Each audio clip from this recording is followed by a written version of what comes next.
Bom, para a gente seguir aqui agora, bora falar aí sobre o Vitor Sá, esse aí que também foi novela, mas já foi anunciado aí o primeiro e, por enquanto, único reforço aí desse meio do ano do São Paulo.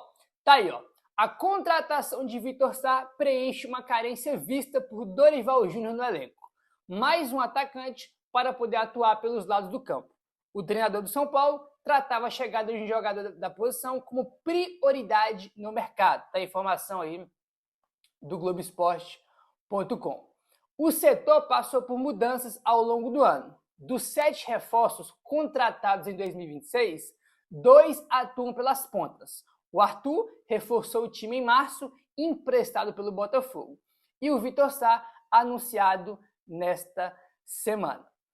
Além dos 2 reforços, o Dorival tem outras opções para o setor, como Ferreirinha, André Silva, Luca e TT, que disputam espaço no ataque do São Paulo. Assim, se você for olhar as opções que o São Paulo tem para essa posição, realmente a gente precisava de jogador para jogar ali, né? Porque a gente tem como titulares, que vinha sendo assim com o Roger Machado e o Dorival manteve, Ferreirinha de um lado e Arthur do outro, né? O Arthur pela direita e o Ferreirinha pela esquerda. O Arthur chegou bem, né? Apesar das oscilações que ele tem, ele chegou bem, virou titular do time aí. Agora, o Ferreirinha deixa muito a desejar, né? Assim, é muito difícil. Aí o Ferreirinha deixou muito a desejar. Aí tem o André Silva, que não é um jogador, não é um ponta, né? Exatamente aí. O Luca e o TT estão muito cru, né, cara? O Luca, nas oportunidades que teve, foi mal, né, cara? Inclusive, até, de certa forma, até uma decepção o Luca, porque eu acho que ele pode estar demonstrando um pouco mais.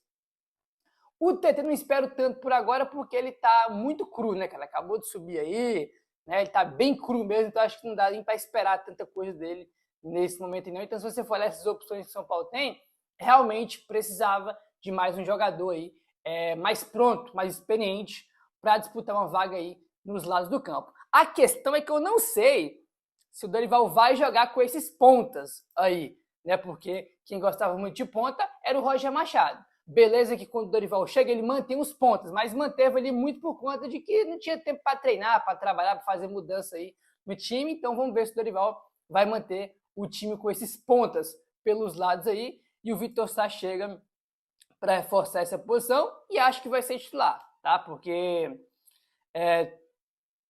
ele é canhoto, né? Então, assim, acho que se ele for disputar com o Ferreirinha, a chance dele ganhar é grande, porque o Ferreirinha, né? Ou o Ferreirinha tem uma melhora muito grande aí quando voltar aos jogos, porque se ele jogar o que ele não estava jogando antes da parada para a Copa, aí o Vitor Sá não vai precisar nem fazer muito para ser titular, né? Porque o Ferreirinha aí só estava jogando muito tempo, muitos jogos, muitos minutos, porque não tinha mais opção. Verdade é essa. Né? Verdade é essa aí.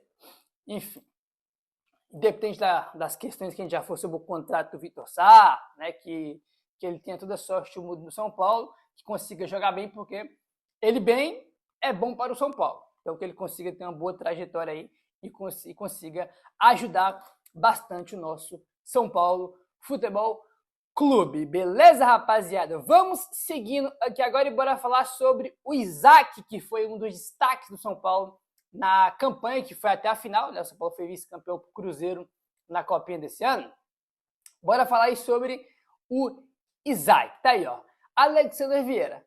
Isaac segue no radar do futebol europeu. Considerado uma das principais promessas de Cotia, o defensor já desperta interesse do futebol europeu. No início do ano, representantes do Strasbourg da França acompanharam a final da Copinha e sinalizaram com uma proposta de 3 milhões de euros pelo jogador.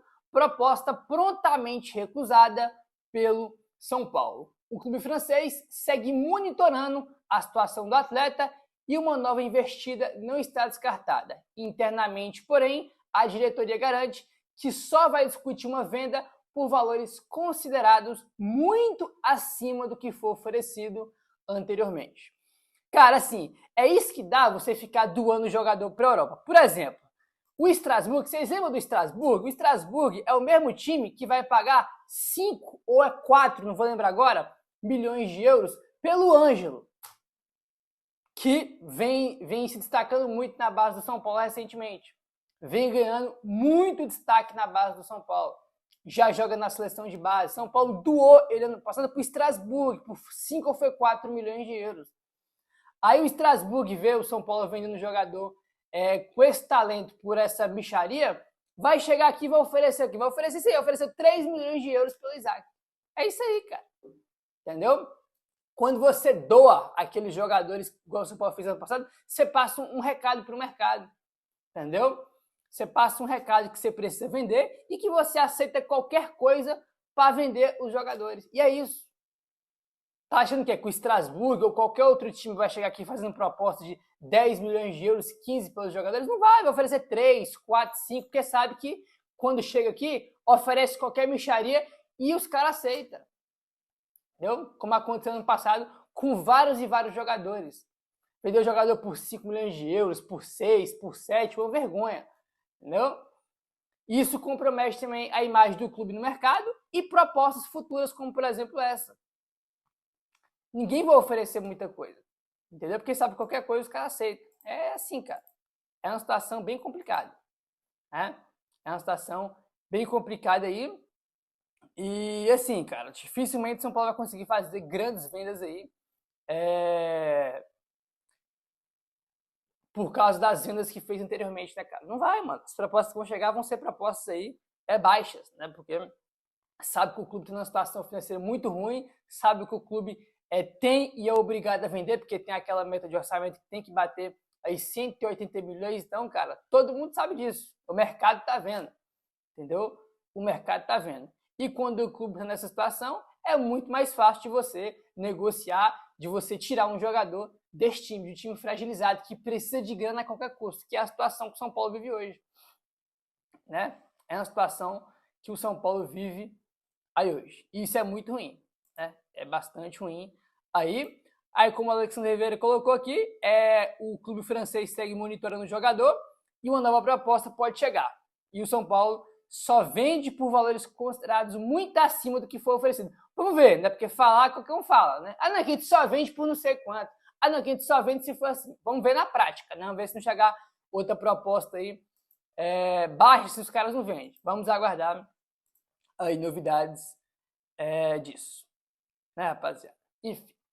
Ó, pra gente avançar aqui agora, São Paulo aí, basicamente, né, voltou a estaca zero pela busca de um zagueiro, porque o São Paulo tentou o Arthur Chaves, deu ruim, tentou o Domingos Duarte, deu ruim, e tentou por último, que foi o último nome aí, foi o Felipe Silva do Porto, só que o Porto quer venda em definitivo do jogador. Né? O Porto quer 18 milhões de reais para poder negociar aí o Felipe Silva, que ele é do Porto B, vale lembrar, ele não é do time principal do Porto, e sim do Porto B. Ainda tem essa questão aí, ó. Valentim Furlan, prioridade absoluta no São Paulo, a contratação de um novo zagueiro. O São Paulo ainda sonda o mercado por opções. O Felipe Silva é uma alternativa, mas sem avança até agora. O clube recalcula a rota após encerrar as conversas por Arthur Chaves e Domingos Duarte. Então, Arthur Chaves e Domingos já pode descartar, né, já pode deixar de lado, porque as conversas já foram encerradas com esses dois nomes. E o último, como eu falei, foi o Felipe Silva, mas é difícil imaginar que alguma negociação aí saia pelo Felipe Silva, porque o Porto só quer venda definitiva e quer 3 milhões de euros, que daí 18 milhões de reais na cotação atual. Então, assim, não dá para descartar, evidentemente, mas é difícil imaginar que vai sair aí uma negociação com o Porto pelo Felipe Silva. A não ser que o Porto aí mude de ideia e tope emprestar o jogador ao São Paulo, coisa que eu acho difícil. O Porto é insuportável para negociar. Vocês lembram muito bem quando foi a negociação do São Paulo com o Porto pelo Wendel. Vocês lembram da novela que foi, né? Então, assim, os caras são muito chatos para poder negociar. Né? Então, não consegui imaginar aí o Porto aí cedendo o jogador por empréstimo. O São Paulo acho que vai ter que buscar outro jogador aí no mercado. Né? Porque, olha, eu vou te falar, os caras não conseguem contratar ninguém. E olha que o Arthur Chaves, na última proposta, São Paulo colocou dinheiro ainda.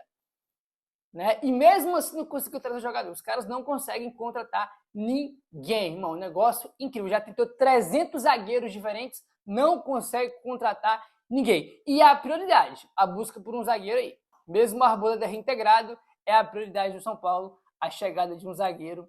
E agora, irmão, vamos ver para onde o São Paulo vai, né? Porque todas as opções que tentou aí, nenhum deu certo. Nenhum deu certo. O único reforço que trouxe até agora foi o Vitor Sá, mas assim, o Vitor Sá só veio também porque o São Paulo fez uma proposta completamente fora da realidade, né? 1 milhão por mês, contrato de 3 anos e meio, então assim, só consegue trazer jogador se fizer proposta irresponsável assim, se fizer loucura como fez pelo Vitor Sá. Se for depender da competência aí do São Paulo, da diretoria do São Paulo para buscar reforço, nós estamos na roça. Nós estamos na roça. E ainda, eu comentei sobre o Arthur Chaves, né, que botou grana na última proposta e mesmo assim não conseguiu. O Domingos Duarte tentou 2 vezes e melou as 2 vezes. Eu nunca tinha visto isso. Tentou lá quando o Rui Costa estava no São Paulo, ainda tentou, conversou, novela com não sei o que, avançou, deu ruim, não vem mais. Aí o Rui Costa, demitido. Aí voltou carga no Domingos Duarte, voltou a negociar. Aí tentou, chegou nos valores que o Domingos Duarte quer. E ele demorou para responder, o São Paulo se encheu e desistiu. Então, melou 2 vezes com o mesmo jogador e um curto espaço de tempo. Acho que eu nunca tinha visto a negociação desse jeito. Já vi tentar um jogador, não consegui, depois revira a volta e consegue fechar. O São Paulo, nas 2 vezes, não conseguiu fechar. Né? É um negócio assim, simplesmente incrível a competência aí da diretoria do São Paulo. Né? Falando em competência da diretoria do São Paulo, tá aí, ó. Segundo o Alexandre Vieira, o atraso nos pagamentos começa a incomodar o elenco do São Paulo. O atraso de 1 mês nos direitos de imagem já provoca insatisfação entre alguns jogadores. A diretoria busca recursos para regularizar a situação e evitar um desgaste maior. É isso, cara, que a gente acabou de comentar. Sobre o Vitor Sá, né, cara? Você oferece um salário absurdo daquele, por que a gente reclama? Porque o São Paulo não pode pagar aquilo. Os caras, toda hora, todo ano, devem direito de imagem para o jogador. Não consegue pagar os jogadores em dia. Por isso que a gente reclama quando faz uma contratação com os valores que fez pelo Vitor Sá. Porque a gente sabe que o clube não dá conta de pagar. Entendeu? E tá aí, cara. A cada 3, 4, 5 meses sai notícia de atraso de direito de imagem. É um ciclo vicioso. Enquanto não tiver uma mudança estrutural no São Paulo, uma mudança radical no São Paulo, vai ser essa mesma coisa. Não vai sair disso nunca. Toda hora devendo para jogador. Não consegue pagar os caras de dia. Não contrata jogador pagando os direitos, né, contratando, e mesmo assim não consegue pagar o salário dos caras em dia. É um negócio incrível, cara.